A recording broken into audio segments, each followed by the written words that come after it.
الحمد للہ رب العالمین والصلاة والسلام علی سید الانبیاء والمرسلین اما بعد فاعوذ باللہ من الشیطان الرجیم بسم اللہ الرحمن الرحیم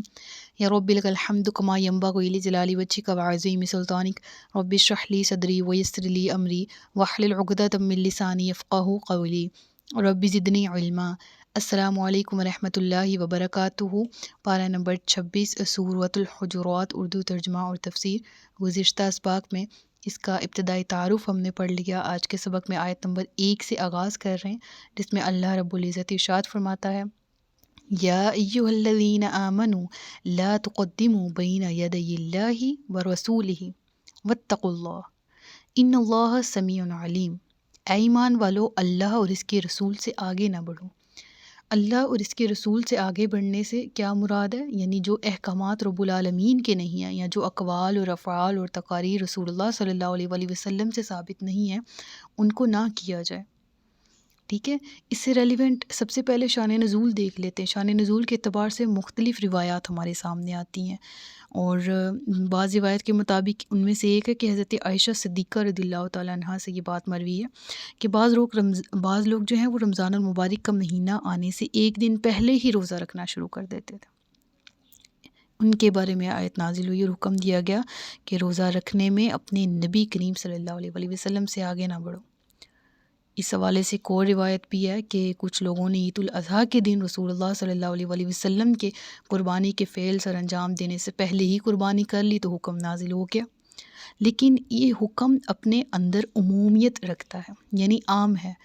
آج کے دور میں بھی اگر دیکھا جائے تو ہمارے لیے بھی یہ حکم ہے، اور وہ کیا ہے کہ جو احکامات اللہ کی طرف سے نازل کردہ نہیں ہیں، یا جو اقوال یا افعال رسول اللہ صلی اللہ علیہ وآلہ وسلم کے نہیں ہیں، ہمیں وہ کرنے کی قطعاً اجازت نہیں ہے۔ ہمیں کسی صورت اجازت نہیں ہے کہ ہم ان سے آگے بڑھنے کی کوشش بھی کریں، کیونکہ آگے بڑھنا رسول کریم صلی اللہ علیہ وآلہ وسلم کے ادب و احترام کے خلاف ہے، اور دین کی اصل ہی نہیں ہے۔ یعنی انسان تو بڑھ ہی نہیں نہ سکتا، جو وہ نیکی ہی کیا جس کو ہم نیکی سمجھیں اور وہ دین کی اس میں کوئی تعلیم نہ ہو۔ ٹھیک ہے نا؟ بالکل اسی طرح سے کہ وہ عمل ہی کیا جو رسول اللہ نے جس کے کرنے کا نہ حکم دیا نہ کیا، اور ہم اس کو کریں اور سمجھیں کہ ہم نیکی پر ہیں۔ بالکل اسی طرح سے اس آیت میں جب ذکر ہوا نا کہ اللہ اور اس کے رسول سے آگے نہ بڑھو اور اللہ سے ڈرو، یعنی کہ اللہ تبارک و تعالیٰ کا ڈر، تقوی اگر تم اختیار کرو گے تو یہ ڈرنا، یہ تقوی اختیار کرنا تمہیں بے ادبی کرنے سے بھی بچائے گا، تمہیں یہ جو آگے بڑھنے کے معاملات ہیں ان سے بھی روکے گا۔ اللہ کی شان ذکر ہوئی، اللہ السمیع ہے، اللہ علیم ہے۔ اللہ فرماتا ہے کہ وہ تمہارے تمام اقوال کو سنتا اور تمام افعال کو جانتا ہے، اور جس کی ایسی شان ہے وہ اسی لائق ہے کہ اسی سے ڈرا جائے۔ اور یہاں پر ہمیں رسول اللہ صلی اللہ علیہ وآلہ وسلم کے اقوال افعال کے بارے میں تربیت کی گئی کہ ان کی ہی پیروی کی جائے،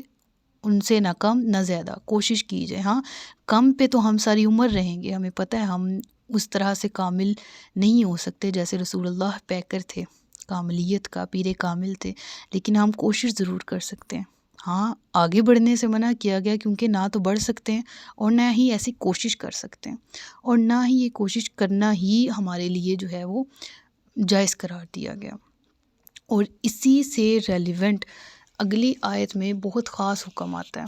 اور یہ حکم جو ہے وہ پچھلی آیت کی بھی تفسیر ہے، اور کیا ہے، یا ایھا الذین آمنوا لا ترفعوا اصواتکم فوق صوت النبی۔ اے نبی، اے ایمان والو، تم اللہ کے نبی کی آواز سے اپنی آوازیں بلند مت کرو۔ ولا تجہروا لہ بالقول کجہر بعضکم لبعض ان تحبط اعمالکم وانتم لا تشعرون۔ ایسے نہ ان کو مخاطب کرو گو کہ آپس میں ایک دوسرے کو بلاتے ہو، یہ کہ کہیں تمہارے اعمال برباد نہ ہو جائیں اور تمہیں خبر ہی نہ ہو۔ بارگاہ نبی میں حاضر ہونے کا، ان سے کلام فرمانے کا پہلا طریقہ، پہلا ادب کہ جب نبی کریم صلی اللہ علیہ وآلہ وسلم تم سے کلام فرمائیں یا تم ان کی بارگاہ میں پھر کچھ عرض کرو تو تم پر لازم ہے کہ تمہاری آواز ان کی آواز سے بلند نہ ہو، بلکہ جو عرض کرنا ہے وہ آہستہ اور پست آواز سے کرو۔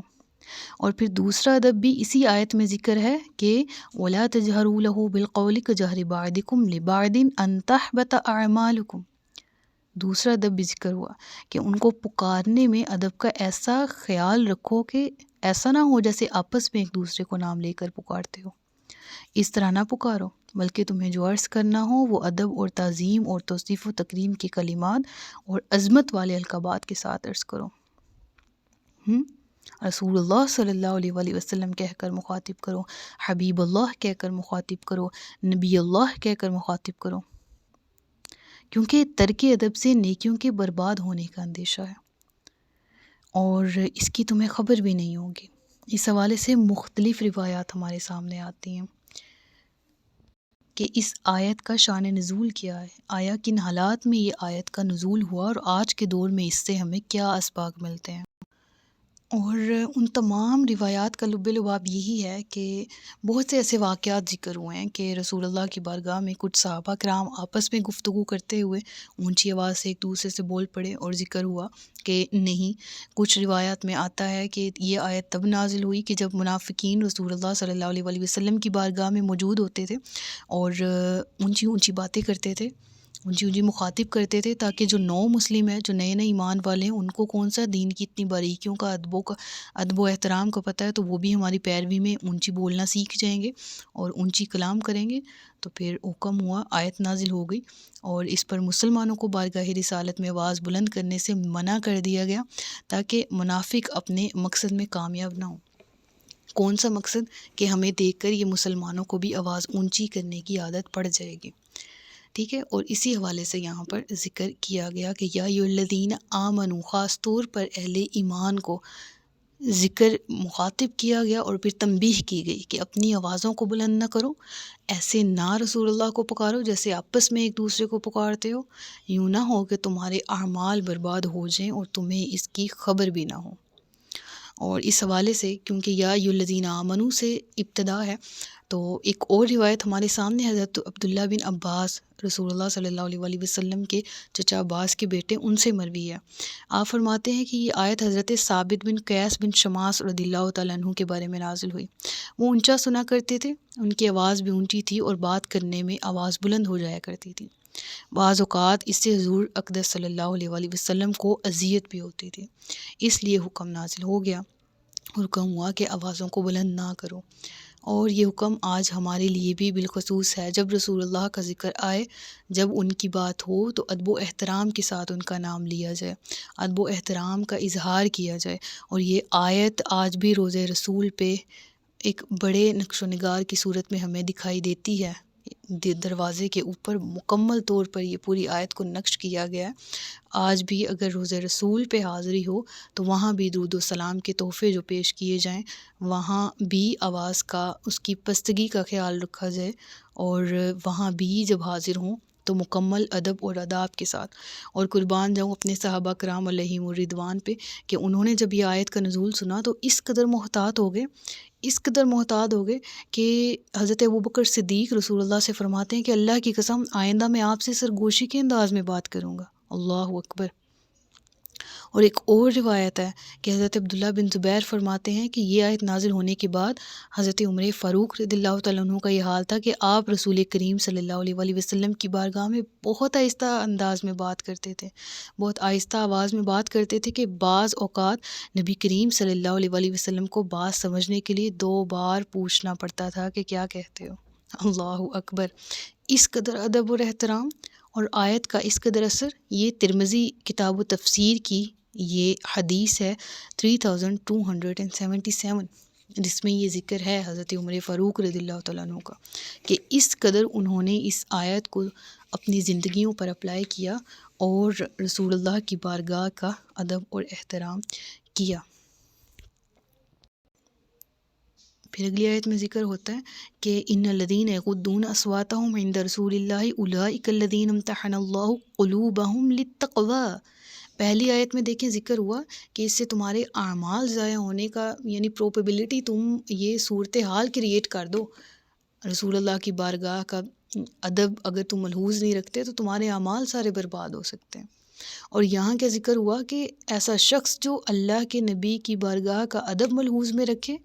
اللہ فرماتا ہے کہ اس کے دل کو چن لیا جاتا ہے تقوی کے لیے، یعنی پھر ریوارڈ ہے اس شخص کا جو ادب کو ملحوظ رکھے۔